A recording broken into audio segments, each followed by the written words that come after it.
ওই যে 52.5 বড়ি রূপার সমপরিমাণ দাম পরিমাণ টাকা তার নিত্য প্রয়োজনীয় বাজার খরচ সংসার খরচের অতিরিক্ত যদি থাকে, কোন দিন? কোরবানির দিন 10ই জিলহজ সকাল থেকে 12ই জিলহজ, মানে যেই 3 দিন কোরবানি করা যায়, এই 3 দিনের সন্ধ্যা পর্যন্ত ওই পরিমাণ সম্পদ যদি টাকা কারো কাছে অতিরিক্ত থাকে, ব্যাংকে থাকুক, হাওলাত থাকুক, কিস্তিতে থাকুক, কোনো সমিতিতে থাকুক, কারো কাছে থাকুক, তার টাকা, তার মালিকানাধীন টাকা, তাহলে এই ছেলেটার উপরে কোরবানি ওয়াজিব। এখন যে 30,000 টাকা ফাটাইল, এটা দিয়া বাড়িতে মা বাবার নামে অথবা শুধু বাপের নামে এক শরীক কি দিল? কোরবানি দিল। তাহলে বাবার কোরবানি তো আদায় হইছে, কিন্তু আল্লাহর কসম ওই ছেলের কোরবানি আদায় হয় নাই। ওই ছেলের কি আদায় হয় নাই?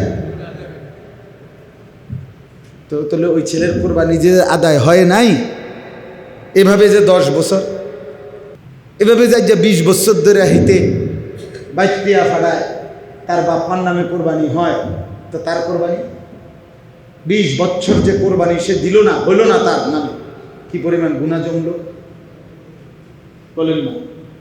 কি পরিমাণ গুনাহ জমছে বলে? রাসূলুল্লাহ সাল্লাল্লাহু আলাইহি ওয়াসাল্লাম বলেন, মান কানা লাহু সাআতুন ওয়া লাম ইউদাহি, যার সামর্থ্য ছিল কিন্তু কোরবানি করলো না, ফালা ইয়াকরাবান্না মুসাল্লানা, সে যেন আমাদের ঈদগাহে মানে ঈদের নামাজ পড়ার জন্য না আসে। কোরআনুল কারীমের 17 নম্বর পারা 22 নম্বর সূরা, সূরায়ে হজ, এই সূরার 2টি আয়াত 26-27 আমি আপনাদের সামনে তেলাওয়াত করেছি।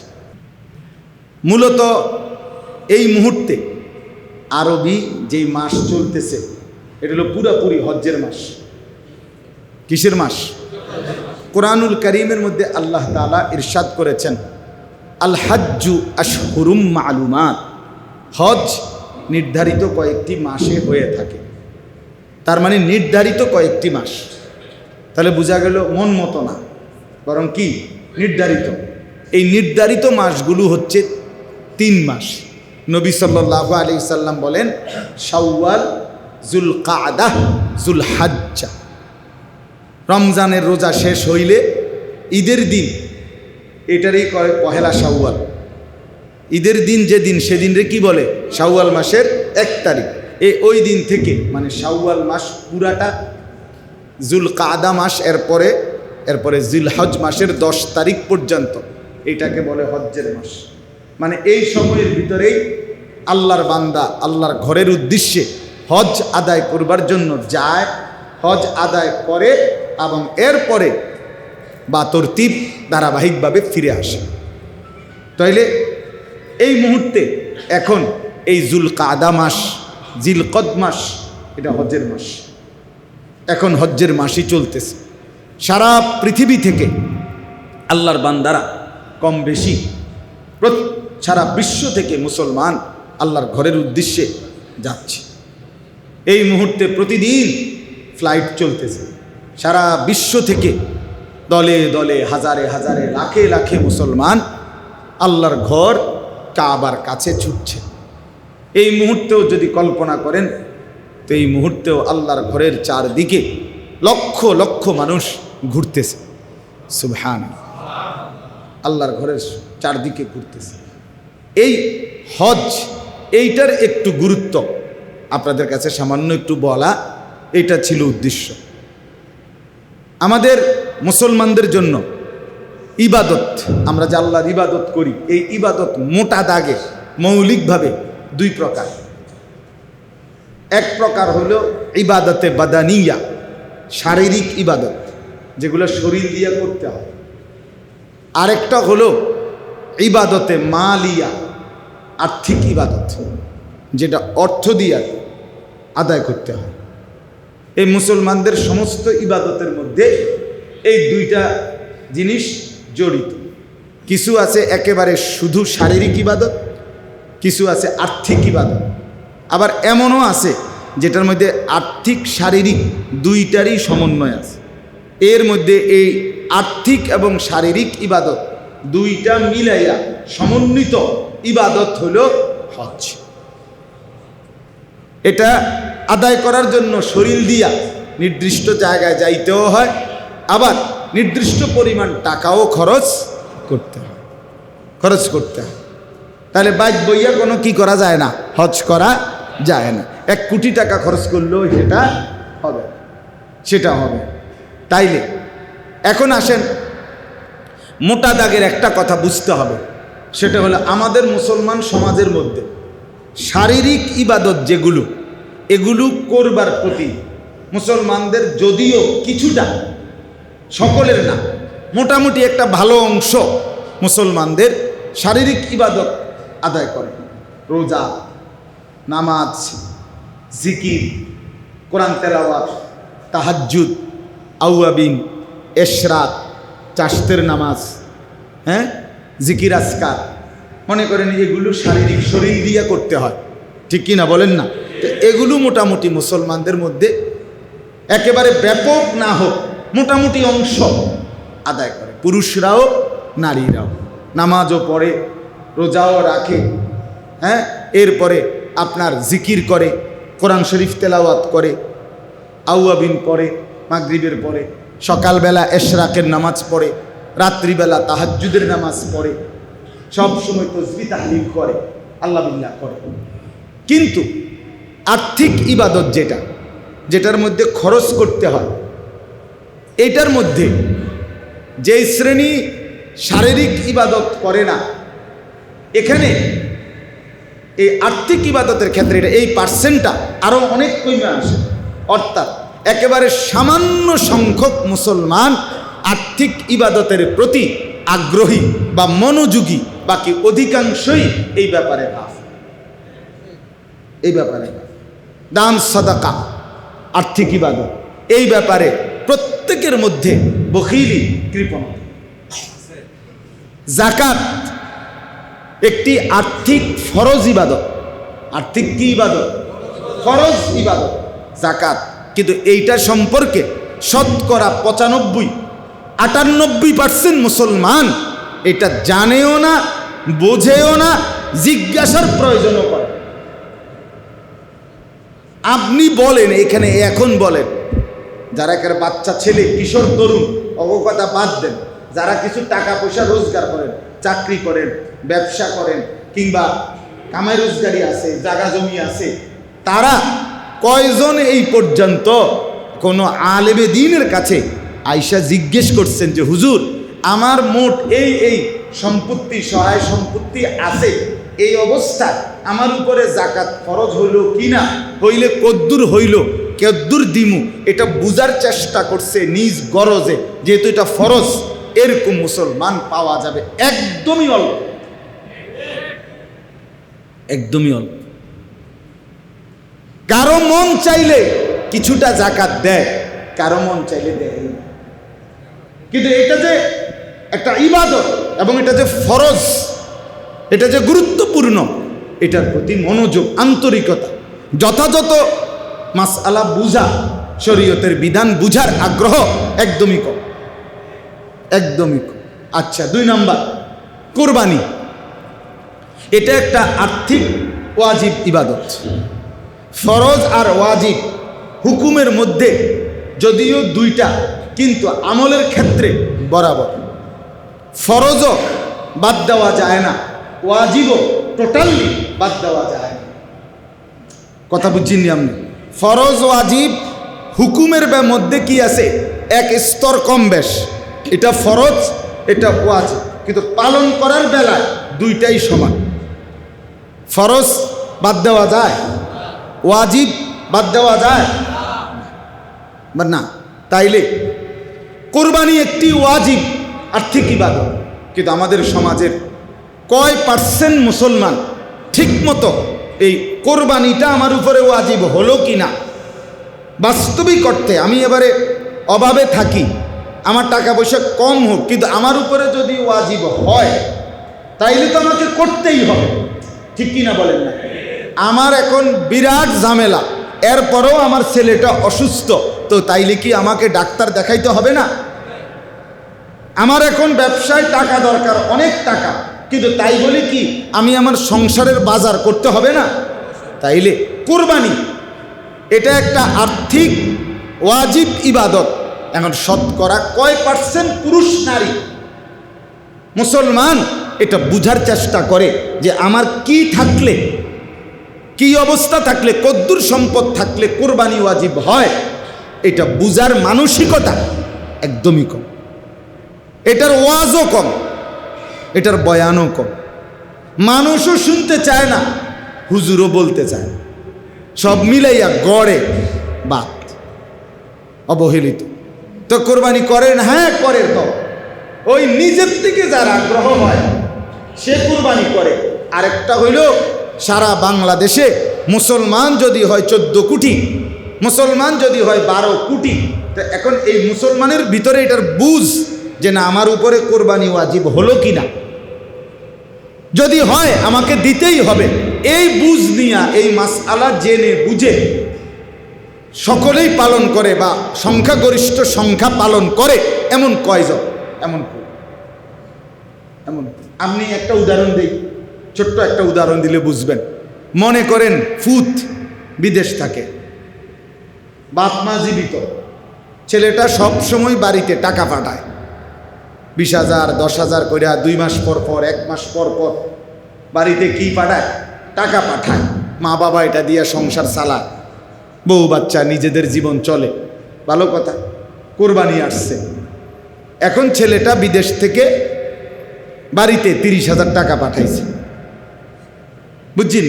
কিন্তু এই ছেলেটার কাছে কোরবানি ওয়াজিব হওয়া সমপরিমাণ টাকা তার কাছে আছে। 52.5 বড়ি রূপার যেই দাম, 52.5 বড়ি রূপার দাম যদি 1000 টাকা বড়ি হয় তো 52,500, 52,500 টাকা রূপার বড়ি।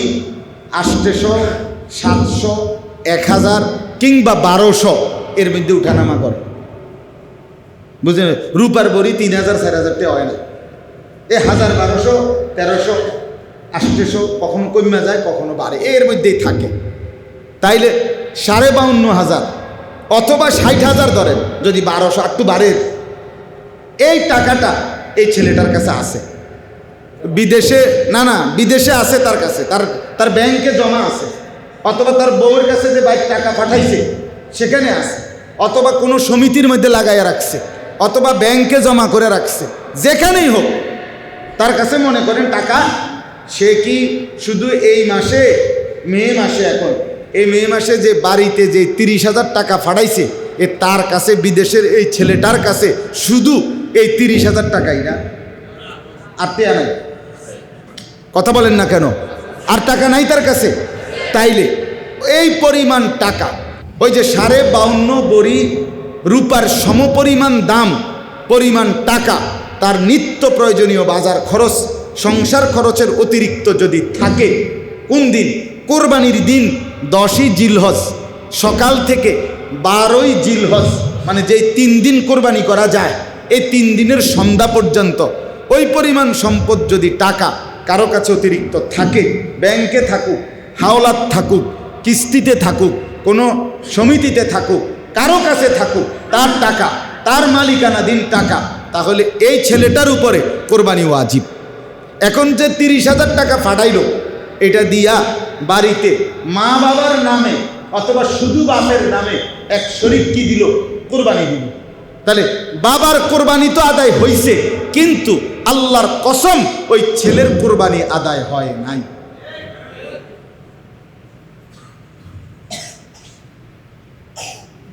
ওই ছেলের কি আদায় হয় নাই?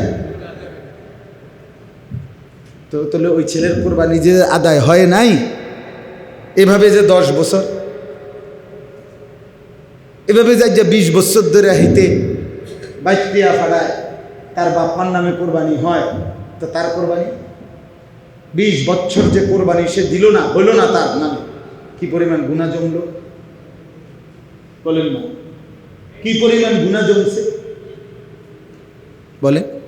রাসূলুল্লাহ সাল্লাল্লাহু আলাইহি ওয়াসাল্লাম বলেন, মান কানা লাহু সাআতুন ওয়া লাম ইউদাহি, যার সামর্থ্য ছিল কিন্তু কোরবানি করলো না, ফালা ইয়াকরাবান্না মুসাল্লানা, সে যেন আমাদের ঈদগাহে মানে ঈদের নামাজ পড়ার জন্যে না আসে,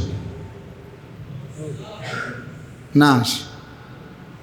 তো বলেন, দুই ভাই চাকরি করে, ঢাকা, চিটাং, যেখানেই হোক, নবীনগর, মুরাদনগর, যেখানেই হোক, বাপ মা সহ তারা ফ্যামিলি একসাথে খায়ও না, মানে ভিন্ন হইছে না, কিন্তু দুজনেই দুই ভাই কি করে, চাকরি করে দুজন।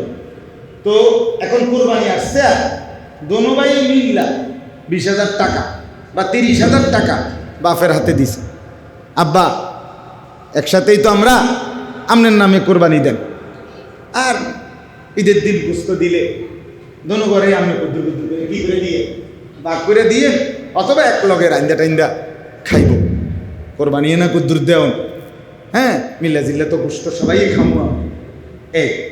এখন এই যে দুই ছেলে, এই দুই ছেলের কাছে তো ওই যে বাপের হাতে যে 30,000 টাকা তুলে দিল, এই টাকার অতিরিক্ত তাদের কাছে জমা কোনো টাকা নাই। তাহলে এই দুজন তো আলাদা আলাদা টাকার মালিক, তো তাহলে এই দুনো ছেলের উপরে তো কোরবানি আছে, তো এদের কোরবানি আদায় হলো কই?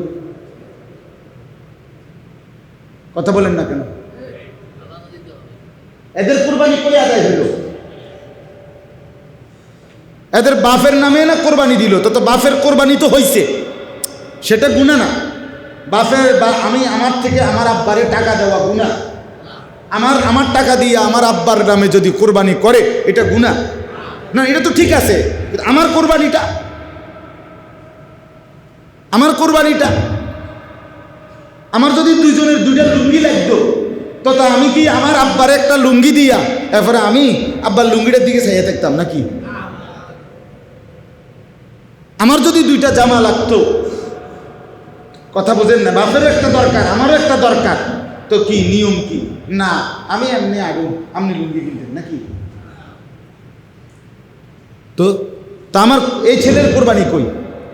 এদের দুই ভাইয়ের কোরবানি কোথায়? এরা তো দুইজনই চাকরি করে, এদের দুজনেরই ব্যাংকে টাকা আছে, এদের দুজনের কাছেই সামর্থ্য আছে, তো এদের কোরবানি আদায় হলো না। এরা নিঃসন্দেহে গুনাহগার। এরা যেন ঈদের নামাজ পড়তো না যায়, ঈদের নামাজ পড়বে হাতের আব্বা, তোর বাপে নামাজ পড়ব শুধু, তোরা দুজনে গোস্ত খাবি, তোরা ঘরে ঘুমাই থাকবি গোস্তর লাগিয়া, গোস্ত আইনা দিলে রাইন্দা সারলে তো তোমরা গোস্ত, আর তোমরা তো গোস্তর হিসাবে কি দিছ?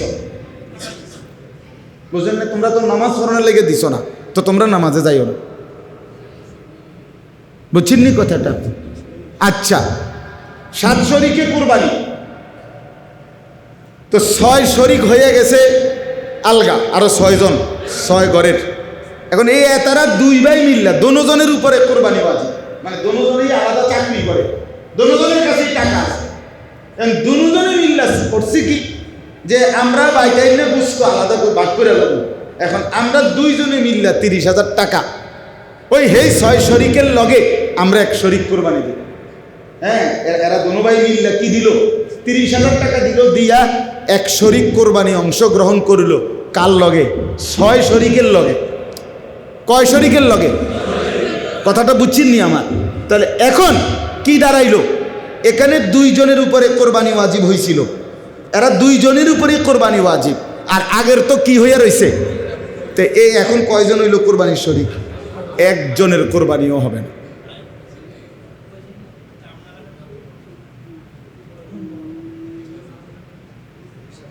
একজনের কোরবানিও কি?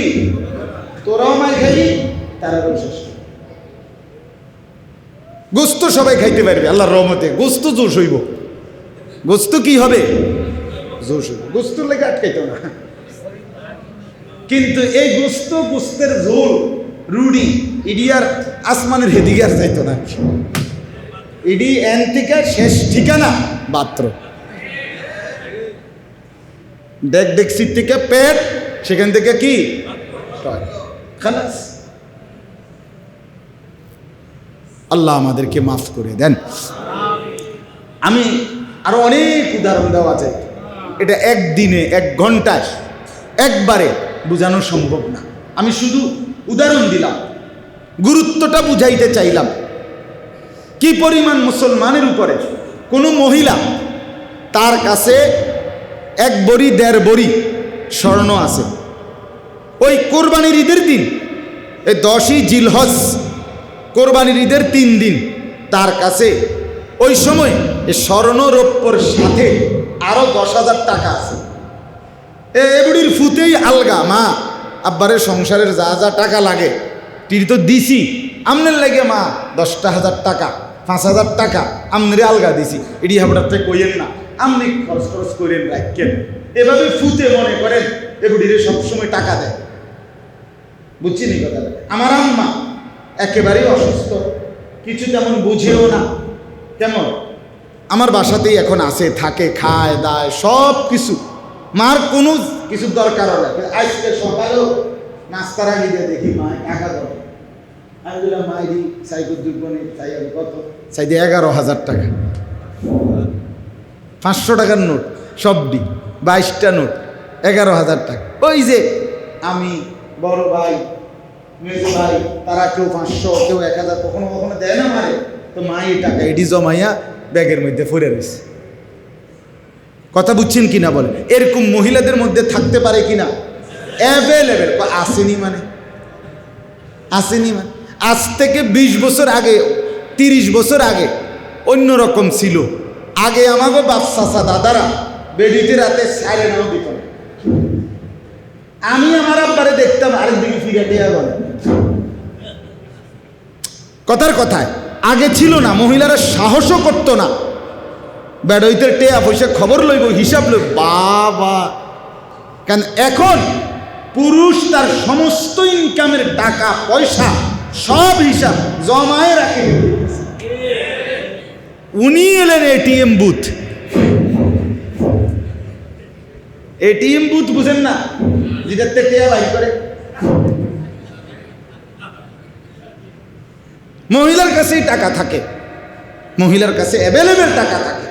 তাহলে কোনো মহিলার কাছে যদি ওই স্বর্ণরৌপ্য এবং এই যে আলগা টাকা ওই 3 দিনে 10,000 টাকা 5,000 টাকা আছে ওনার কাছে, 1 বছর মেয়াদি না, ওই 3 দিনের মধ্যে আছে, তাহলে এই দুইটা মিলাইলে ওই যে স্বর্ণ যে আছে ওনার গহনা আর এই টাকাটা, এই দুইটা মিলাইয়া যদি 52.5 বড়ি রূপার দাম সমপরিমাণ হয়, এই ধরেন না 52,500 বা 55,000 বা 60,000, তাহলে এই মহিলার উপরে আল্লাহর কসম নিঃসন্দেহে কোরবানি ওয়াজিব। এখন বলেন কি পরিমাণ মহিলার উপরে কোরবানি ওয়াজিব? কথা বলেন না, কি পরিমাণ মহিলাদের উপরে কোরবানি ওয়াজিব বর্তমান সময়? যেই কোনো মহিলার কাছে আপনি স্বর্ণ পাইবেন, বেডির ভ্যানিটি ব্যাগের মধ্যে খুঁজলে 5-10 হাজার টাকা আলগা পড়ে রয়েছে, এটি মানে ফুরানোই হয়ে গেছে, টাকা এটি খরচ করে না। কি খরচ করবো না? তো কাজ নাই, অন্য কোনো হয়তো দরকার নাই, স্বামী তো সব করতেছে।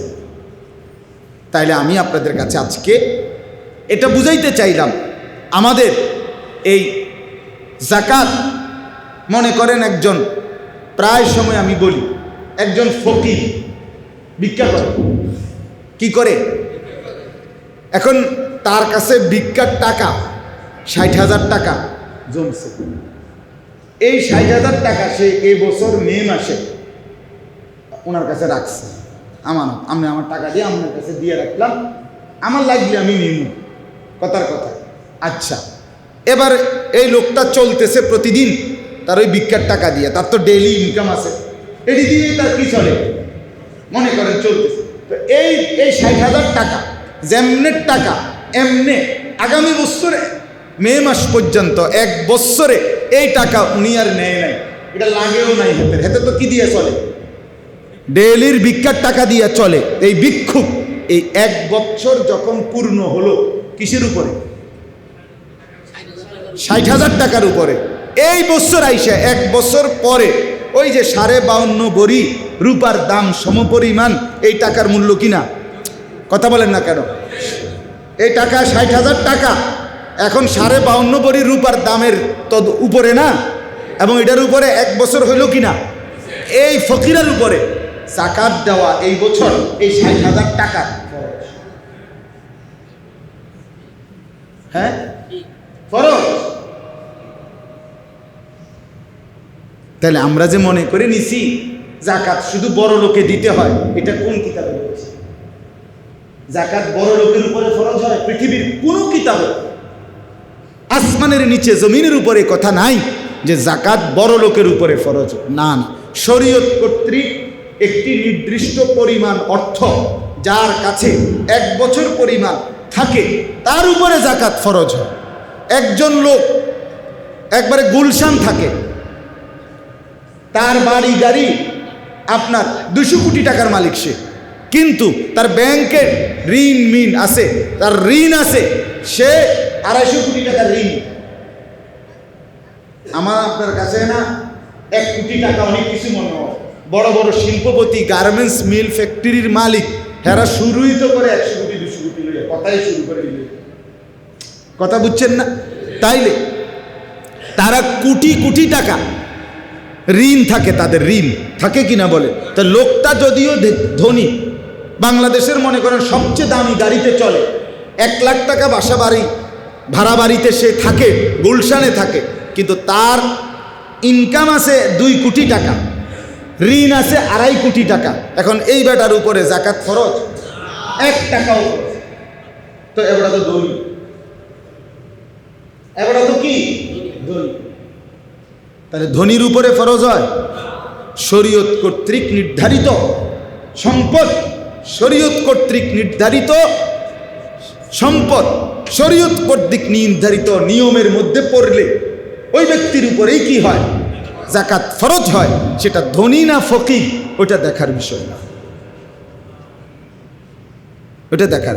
আচ্ছা, এবার আর একটা মাসালা শুরু, এরপরে আমি বিস্তারিত বলবো না, শুধু এটাই বুঝাইলাম। হজ, কোনো ব্যক্তি মনে করেন ওনার না, আমি ধরেন আমার 4টা ছেলে মেয়ে, 2 মেয়ে 2 ছেলে, আমার বিবি, তাহলে এই নিয়ে আমার ফ্যামিলির সদস্য এখন আমরা 6 জন, আমি, আমার স্ত্রী আর আমার 4টা ছেলে মেয়ে। কয়জন হইল? 6 জন। এই 6 জনের বাজার খরচ, ঘর ভাড়া, গ্যাস বিদ্যুৎ বিল, ওষুধপত্র, একেবারে মনে করেন ভালোভাবে যদি চলতে হয় 1.5 মাস বা 2 মাস লাগবে। মনে করেন 2 মাসে একেবারে বেশি ধরলাম 2 লাখ টাকা, সাপোজ ধরে নিলাম এই ফ্যামিলিটা চলতে লাগবে আমার। আর আমার একটা গাড়ি আছে ব্যক্তিগত, আমার বাড়ি আছে, মানে আমার ঘর আছে, আমার জমি আছে, গ্রামে কিনা জমি আছে আমার দেশে। তাইলে আমার যা আছে এই সবগুলো একত্র করলে দাম হিসাব ধরলে সৌদি আরব মক্কায় আল্লাহর ঘরের উদ্দেশ্যে যাওয়া, ওইখানে হজ্জের সময়কালীন থাকা, আবার ফিরে আসা, এই পর্যন্ত যেই টাকাটা লাগে, ধরেন এখন প্যাকেজ মিলাই দিছে 7 লাখ, 6.5 লাখ, 8 লাখ, কথার কথায় এটা একটা হিসাব করে দিছে না। তা এখন তো বুঝাই যায় কত লাগে, কারণ এটা তো একটা কি করে নেয়, 43 দিনের জন্য 40 দিনের জন্য একটা প্যাকেজ কইরা টাকাটা একসাথে করে কি করে নেয়। তাহলে 7 লাখ, এবছর গড়ে 6.5-7 লাখ টাকা করে হাজিরা কি যাচ্ছে, হজে যাচ্ছে। তো এখন এই 7 লাখ আর 2 লাখে কত হইল? আরো 1 লাখ ধরেন না, 10 লক্ষ টাকা। তাহলে আমার যেই সম্পদ আছে এটার হিসাব করে যদি 10 লক্ষ টাকা হয়, আমি এদেরকে সংসারের এদের খরচ দেওয়ার পরে যাওয়া থাকা আসা পরিমাণ সম্পদ আমার কাছে আছে, তাহলে এই ব্যক্তির উপরে হজ করা ফরজ। হ্যাঁ, তাহলে কি পরিমাণ মুসলমানের উপরে হজ ফরজ হয়? আমার গাড়ির দামই তো আছে 10 লাখ টাকা, বুঝেন না আমার কথা? তো আমার বাড়ির জমির দাম কত? আমার যে 18 শতক জমি আছে, আমার একসাথে কিনে একখান দিয়েছি, আরো বাপ দাদার বাপ মার থেকে যে পাইছি জমি, আমার দাদার আমলের জমি আছে না, আমার আব্বা মারা যাওয়ার পরে আমরা ওয়ারিস হিসাবে জমি পাইছি না। তো বলেন, আমি আমারটা বললাম আর কি, এবার আপনি আপনারটা ভাবেন, হিসাবটা বোঝেন কি পরিমাণ মুসলমানের উপরে হজ ফরজ হয়, অথচ আদায় করতেছে কয়জন? বুঝতেছে কয়জন? আচ্ছা, আমি এখন আমার সাথে আমার প্রিয় ছাত্র মাওলানা ইয়াহিয়া, সেও ভালো আলেম, বয়ান করে, কোম্পানিগঞ্জ মরক বাজার মসজিদের খতিব, ওই আসছে একসাথে, আমরা আমার গাড়িতে আসছি। আমি এখনও গাড়িতে ওরে উর্দু ফতুয়ার কিতাব থেকে পড়ে শুনাইছি। কোনো ব্যক্তির কাছে, মনে করেন নবীনগরের এই রাস্তার পাশে আমনের বসতের জমি না, আলগা জমি আছে 10 শতক, এখান থেকে যদি 2 শতক জমি বিক্রি করলে সৌদি আরবে যাওয়া, থাকা, আসা, ওই যে কইলাম 8 লাখ ধরে নিলাম, এই 8 লাখ টাকা হয়ে যাবে। আর বাকি থাকলো না আরো 8 শতক।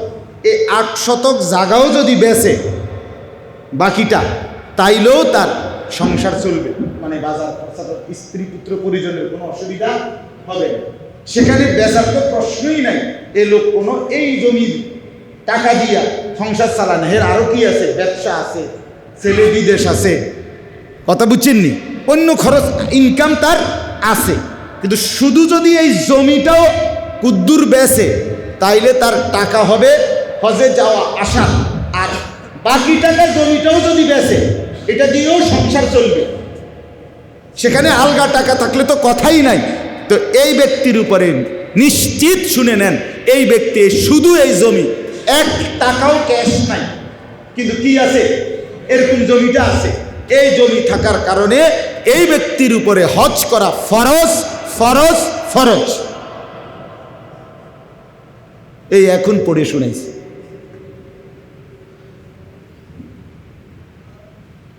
হ্যাঁ, এবার বলেন মকবুল ভাই, বুঝছেন কথা, কি পরিমাণ মুসলমানের উপরে হজ ফরজ? আচ্ছা, তাইলে এবার আসেন এক কথায় একটা কথা বলি, সেটা হলো আল্লাহ তাআলা কোরআনুল কারীমের মধ্যে বলছে, ওয়াল্লাযীনা ইয়াকনিজুনা আয-যাহাবা ওয়াল ফিদ্দা ওয়া লা ইউনফিকুনাহা ফী সাবিলিল্লাহ ফাবাশশিরহুম বিআযাবিন আলীম।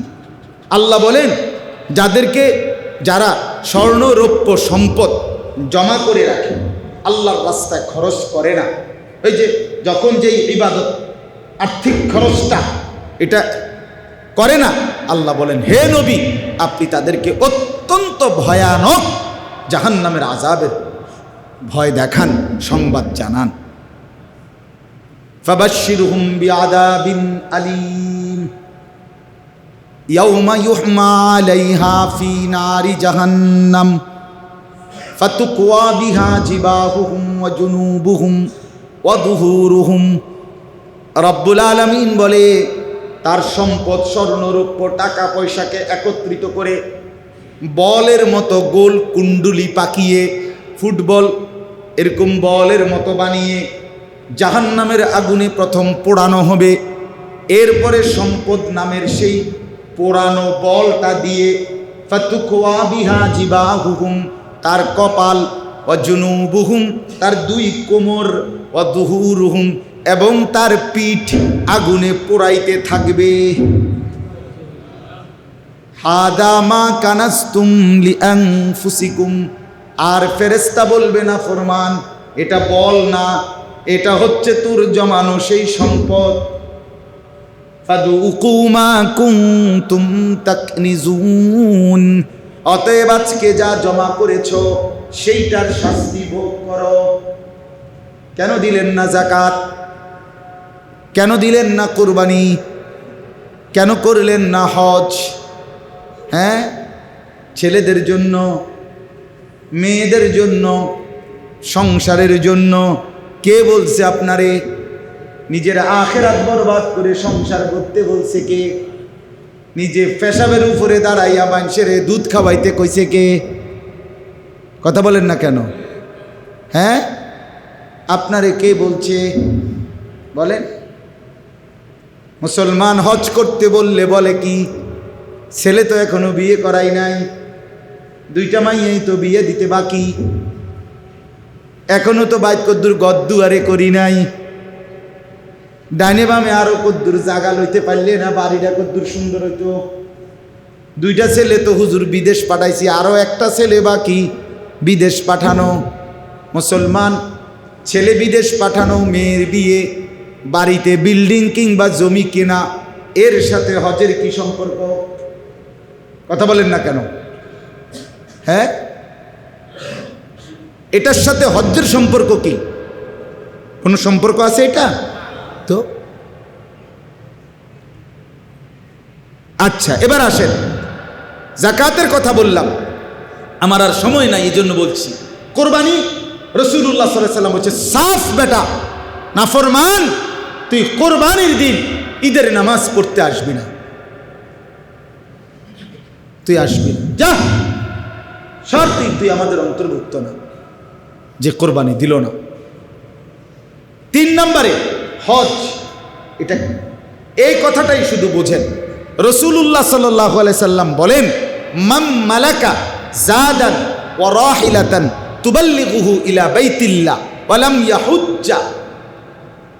ইয়াহুজ্জা ফামাতা ওয়া লাম ইয়াহুজ্জা, যে ব্যক্তির উপরে সামর্থ্য ছিল কিন্তু সে হজ না করে মৃত্যুবরণ করলো, আল্লাহর কসম বাপ, যুবক ভাই তোমাদেরকেও বলি, আজ তুমি বুঝার উদ্দেশ্য বলে হুজুর আমগরে এডি কিল্লেগা শুনাইতে আছেন না, নওজোয়ান, এই অল্প সময়ের ব্যবধানে তোমারও সামর্থ্য আসবে, সামর্থ্য আসবে। আল্লাহ রাসূল সাল্লাল্লাহু আলাইহি সাল্লাম বলেন, সামর্থ্য থাকার পরেও যে হজ না করে মরে গেল, আমি জানি না সে কি ইহুদি হয়ে মরলো নাকি খ্রিস্টান হয়ে মরলো। আরেক হাদিসে বলছে নবী, ফালিয়ামুত ইনশাআ ইয়াহুদিয়ান ওয়া ইনশাআ নাসরানিয়ান, সে মরুক ইহুদি হইয়া অথবা মরুক খ্রিস্টান হইয়া, বাকি মুসলমান হইয়া মরে নাই, এটা আমি নিশ্চিত দিলাম।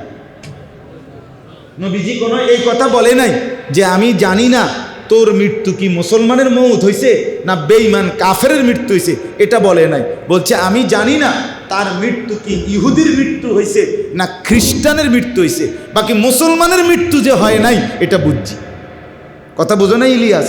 এটা আমি বুঝছি, মুসলমানের মৌত হয় নাই। বাকি কাফেরের মধ্যে কোন আইটেম, কি হিন্দু না বৌদ্ধ মরছে না ইহুদি মরছে না খ্রিস্টান মরছে না নাস্তিক মরছে না মুরতাদ মরছে, এটা হেঁটে কইতে পারবো, বাকি মুসলমান না এটা বুঝলাম। এরপরে আর কি ধমক দিত বলেন না? এরপরে আর কি বলতো? জি, একটা আর কি সত্য কথা বলতো? কথা শেষ আমার। আমি এই জন্য আমি ইচ্ছা করলে শুধু উৎসাহমূলক ফজিলত বলতাম, কিন্তু আপনাদের কাছে মাসআলাটা গুরুত্ব বুঝায় বল। তাহলে বিষয়টা আর্থিক ইবাদতের প্রতি আমাদের আর্থিক ইবাদতের মোটা দাগে একটা হলো যাকাত, একটা হলো কোরবানি, আর একটা হলো কি হজ। এই 3টি আর্থিক ইবাদতের প্রতি আমাদের গাফলতি সীমাহীন। এই জন্য এইবার সিদ্ধান্ত নিছি, আমার হজ্জের ফ্লাইট আল্লাহ চাহে তো ইনশাআল্লাহ জুন মাসের 5 তারিখ আমার হজ্জের ফ্লাইট। তো আল্লাহ যদি নেয়, নিয়ত করছি এর আগের দিন পর্যন্ত যে কয়দিন আল্লাহ করাইলে প্রত্যেক বয়ানে এই হজ, যাকাত, কোরবানি এই 3 জিনিসের গুরুত্ব এটা বলে যাবো টানা, যা আছে কপালে এটা বলতে হবে, এটা দরকার। উম্মতকে কে সচেতন করবে? সচেতনতা দরকার। খামখেয়ালি গেলাম হইলে কার মনে না চায় ফোলাগা বিদেশ গেছে, ফাটাইবো কয়, হেতে তো কুইট কোঁতায় এবারে কোঁতায়, বুঝেন নাই? সুখের আলাপ করে কয় গেলাম দইলে হজে, কিন্তু হেতে তো কইছে ফাটাইবো ফোলাগা বিদেশ। ওই ফোলাগা বিদেশতে টিয়া দিলে এবারটা হজে যাবে, এবারটা জিমায় মাতালারে আপনি ডোলে কোঁতায়। হ্যাঁ, এ দেশে বইয়া বাপরে এশকে রসুলের একটা সাফাসাফি, একদম সোজা কথা, মানে মাইক খেলাইছে একদম, জিলাপি বিরিয়ানি খিচুড়ি আপনি সুইরে লাইছে আপনার, উড়ে লাইছে আপনার নবীর এশকে। কিন্তু সামর্থ্য থাকার পরেও রাসূলুল্লাহ সাল্লাল্লাহু আলাইহি সাল্লামের রওজা মুবারকের সামনে যাওয়ার মতো আগ্রহ ভালোবাসা জন্মাইল না। মুসলমান তুমি কিসের আশিকে রাসূল? কিসের আশিকে রাসূল? হ্যাঁ, রাসূলুল্লাহ সাল্লাল্লাহু আলাইহি ওয়াসাল্লামের রওজা মোবারক মদিনা, সবুজ গম্বুজের নিচে দাঁড়াইতেই পারবা না। বলে হুজুর আমার সামর্থ্য নাই। তো সামর্থ্য নাই তাহলে হেরে কি আমরা কইছি? কথা বলেন না কেন? সামর্থ্য নাই যিনি, তাকে কি বলা হচ্ছে? কিন্তু সামর্থ্যবান পিছপা হবে কেন? কার জন্য আপনি টাকাগুলো রেখে যাচ্ছেন? আপনার এতগুলো জমিন আপনি কার লাগা রেখে গেলেন? কার লাগা? হ্যাঁ, তো এই সন্তানদের জন্য যে রেখে গেলেন, আর আল্লাহ রাসূল বলছেন আমি জানি না তার মৌত ইহুদির মৌত হইল না খ্রিস্টানের মৌত হইল, এর চাইতে বড় জঘন্য কথা আর কি হইতে পারে? আল্লাহ আমাদেরকে বুঝ দান করেন, আল্লাহ আমাদেরকে কবুল করেন। ধরো আল্লাহ তাআলা আমাদের প্রত্যেককে ঈমান আমলের দৌলত দান করেন। অতএব দয়া করে আমি আপনাদের কাছে অনুরোধ করলাম, আপনারা প্রত্যেকেই ফিকির করবেন, বলেন ইনশাআল্লাহ। হিসাব করে শেষ কথা হইল, প্রত্যেকের কাছে যারা বুঝছেন তাদের কাছে আমার একটা অনুরোধ, ডাক্তারের কাছে নিজের শারীরিক ত্রুটি রোগ লুকাইতে নাই। এটা বুঝেননি কথা? ডাক্তারের কাছে কি করতে নাই? লুকাইতে নাই। তাহলে চিকিৎসা নিখুঁত হবে না। কারণ একটা কথার কমতির কারণে ওষুধের মধ্যে কি হইতে পারে? এলোমেলো হইতে পারে, এলোমেলো হইতে পারে। আপনি যদি এটা বলতেন হয়তো ওষুধটা চেঞ্জ করত, আপনি এটা বলেন না। তো ঠিক এরকম অর্থ হইল, এই কথা বলার দ্বারা আমি বুঝাইতে চাচ্ছি, কমপক্ষে আপনারা যারা বুঝবেন মুসলমান, যেদূর বুঝছেন, যদি বুঝে থাকেন একজন নির্ভরযোগ্য আলেমের কাছে আমনে কমপক্ষে লুকাবেন না, বরং আপনার হুজুর আমার জমি এর দূর, বিটা এর দূর, আমার ব্যাংকে টাকা আছে এত, আমার ক্ষেতের ফসল এত, এই এমনি এমনি মিলাইয়া আমার কাছে এই আছে এই নাই, আমনে কদ্দুর হিসাব কইরা আমারে বুঝাইয়া দেন আমার উপরে হজ ওয়াজিব কিনা, কোরবানি ওয়াজিব কিনা, যাকাত ওয়াজিব ফরজ কিনা, এটা আমনে কদ্দুর আমারে কাগজে কলমে হিসাব কইরা বুঝাইয়া দেন। এটা বুঝে নেওয়া উচিত কিনা? যদি আমি ওয়াজিব হওয়ার পরেও ফরজ হওয়ার পরেও খামখেয়ালি কইরা গাফলতি কইরা গেলাম না, তো আমার মরণ ইহুদির মরণ হইলে তখন কি হবে? তখন কি হবে? হ্যাঁ, আপনি নিজের হজ নিজে করলেন না, আপনার মৃত্যু যদি বেঈমানের মৃত্যু হয় নাউজুবিল্লাহ, তো এরপরে আমনের ফুতাইতে আমনের মরার পরে যদি একেবারে 18টা বৈষ্ণবাই কইরাও যদি 10 গ্রাম মানুষের জিয়াফত খাবার, তো কি হবে? কথা বলেন না কেন? কি হবে? থাকতে 1 টাকা, না থাকতে 1 কোটি টাকাও সমান হয় না। আমার জীবিত থাকতে আমার 1 টাকাও দরকার, আমি মরে গেলে 1 কোটি টাকাও আমার দরকার নেই। ঠিক কিনা বলেন না কেন? তো থাকতে 1 টাকা দান আর না থাকতে 1 কোটি টাকা দানের চাইতে উত্তম। এই জন্য দয়া করে আজকে এতটুকু বললাম, 2 কথা। এক কথা তো আগে বললাম যে মানুষ হিসাবে বেঁচে থাকার সার্থকতা, মানুষ পরিচয়ের সার্থকতা আল্লাহর ইবাদত। মনে আসেনি এই কথাটা? প্রথম যে কথাটা বলছিলাম যে আমি যে মানুষ, আমি যে মুসলমান, আমি যে বেঁচে আছি মানুষ হিসাবে, জানোয়ার হিসাবে না। জানোয়ার হিসাবে বাঁচতে হইলে কিচ্ছু লাগবে না।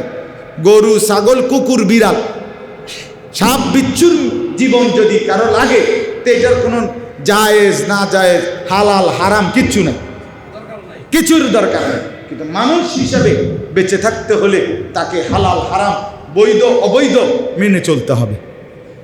চলতে হবে কিনা বলেন? আল্লাহ আল্লাহ রসুলের হুকুম মানতে। আর 2 নম্বর কথা হলো যাকাত, কোরবানি, হজ, এই 3টি আর্থিক ইবাদতের ব্যাপারে আমাদের প্রত্যেকের আরো যত্নবান হওয়া উচিত। উচিত কিনা বলেন? নিজ নিজ ওলামায়ে কেরামের কাছে নিজের অবস্থা জিজ্ঞেস করে বুঝে জেনে নেওয়া উচিত। আল্লাহ তাআলা আমাদের প্রত্যেককে তৌফিক দেন, কবুল করেন। আজকের এই ইসলাহি মজলিসে আল্লাহ তাআলা বরকত দান করেন। আমার যুবক ভাইরা মহব্বত করে মাহফিল সাজিয়েছে, আল্লাহ তাআলা প্রত্যেকটা ছেলেকে নেককার হিসাবে কবুল করেন। আলহামদুলিল্লাহ রাব্বিল আলামিন। আল্লাহুম্মা আনতাস সালাম ওয়া মিনকাস সালাম, তাবারাকতা ইয়া যাল জালালি ওয়াল ইকরাম ইয়া আরহামার রাহিমিন। ইয়া আরহামার রাহিমিন ইয়া আরহামার রাহিমিন রব্বানা যালামনা আনফুসানা ওয়া ইল্লাম তাগফির লানা ওয়া তারহামনা লানাকুনান্না মিনাল খাসিরিন রব্বানা আতিনা ফিদ দুনিয়া হাসানা ওয়া ফিল আখিরাতি হাসানা ওয়া কিনা আযাবান নার রব্বিরহামহুমা কামা রব্বায়ানি সগীরা রব্বানা হাব লানা মিন আজওয়াজিনা ওয়া যুররিয়াতিনা কুররাতা আ'য়ুন ওয়াজআলনা লিল মুত্তাকিনা ইমামা। মাওলায়ে করিম আপনি মাফ করে দেন, রব্বে করিম আপনি মাফ করে দেন, মেহেরবান মাওলা আপনি মাফ করে দেন, আয় আল্লাহ আপনি মাফ করে দেন, পেছনের জিন্দগির সমস্ত গুনাহ মাফ করে দেন, সামনের জীবন নেক আমল দ্বারা ভরপুর করে দেন, আয় আল্লাহ সেজদাওয়ালা কপাল বানিয়ে দেন, কাঁদনেওয়ালা চোখ বানিয়ে দেন, জিকিরওয়ালা জবান বানিয়ে দেন, মোহাব্বতওয়ালা দিল বানিয়ে দেন, বন্দিগিওয়ালা জিন্দিগি বানিয়ে দেন। আয় আল্লাহ আমাদের সমস্ত কবরবাসীদেরকে মাফ করে দেন, কিয়ামত পর্যন্ত কবরের আযাব মাফ করে দেন, কবরগুলোকে জান্নাতের টুকরা বানিয়ে দেন। আল্লাহ আমরা যারা বেঁচে আছি আমাদেরকে ঈমান আমলের দৌলত দান করেন, ইজ্জত আফিয়ত দান করেন, তাকওয়া তহারত দান করেন, হিম্মত ইখলাস দান করেন, 5 ওয়াক্ত নামাজ জামাতের সাথে আদায় করার তৌফিক দান করেন।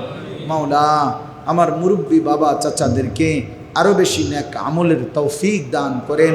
আমার জওয়ান যুবক ভাইদেরকে আল্লাহ আপনি কবুল করে নেন, আল্লাহ আপনার দ্বীনের দিকে ফেরায়া দেন, 5 ওয়াক্ত নামাজি বানায় দেন, মোবাইলের আসক্তি থেকে বাঁচান, নারীর আসক্তি থেকে বাঁচান, মদ জুয়ার আসক্তি থেকে বাঁচান, জিনা ব্যভিচারের আড্ডা থেকে বাঁচান। আল্লাহ ছেলেগুলোকে বদলে দেন, যুবকদেরকে বদলে দেন। আল্লাহ আজকের এই মাহফিল যেই যুবকরা সাজিয়েছে তাদের জিন্দিগি সাজায়া দেন, তাদের চেহারা সাজায়া দেন, তাদের চুল সুন্দর করে দেন, আখলাক সুন্দর করে দেন। আল্লাহ এই মসজিদখানা কবুল করে নেন। মসজিদের প্রথম দিন থেকেই পর্যন্ত জায়গা দিয়ে, জমি দিয়ে, টাকা দিয়ে, পয়সা দিয়ে, বুদ্ধি দিয়ে, পরামর্শ দিয়ে যারা যত খেদমত করেছে সকলকে আপনি কবুল আর মঞ্জুর করেন। মসজিদের ইমাম সাহেব, খতিব সাহেব, মুয়াজ্জিন সাহেব, কমিটি, মুসল্লি সকলকে কবুল আর মঞ্জুর করেন। আয় আল্লাহ অসুস্থ বিমারি যারা শিফা করে দেন, প্রত্যেকের কামাই রুজিতে হালাল বরকত দান করেন। প্রবাসী বিদেশি যারা সহি সালামতে নিরাপদে রাখেন, আমার গোটা দেশের উপরে খায়র বরকত নাজিল করেন। আল্লাহ আমার দেশের শাসক থেকে শুরু করে দিন মজুর পর্যন্ত আল্লাহ প্রত্যেককে নামাজি বানায় দেন। চাচা যান তার মার জন্য দোয়া চেয়েছে, আল্লাহ মার কবরকে নূরে নূরে ভরপুর করে দেন। যেই উলামায়ে কেরাম এসেছেন আল্লাহ প্রত্যেকটা আলেমে দ্বীনকে উম্মতের ফিকির দান করেন, দর্দে দিল দান করেন, দর্দে নববী দান করেন। রব্বিরহামহুমা কামা রব্বায়ানি সগীরা। আয় আল্লাহ মা বোনদেরকে পর্দা পুশিদা দান করেন, মা ফাতেমা রাবেয়া বসরিয়ার মতো বানিয়েই দেন। ফিলিস্তিনের মজলুম মুসলমানদেরকে রেহাই দিয়ে দেন, ইসরায়েলের ইহুদি বেঈমানদেরকে ধ্বংস করে দেন। রব্বিরহামহুমা কামা রব্বায়ানি সগীরা। সুবহানা রব্বিকা রব্বিল ইজ্জাতি আম্মা ইয়াসিফুন ওয়া সালামুন আলাল মুরসালিন ওয়ালহামদুলিল্লাহি রাব্বিল আলামিন।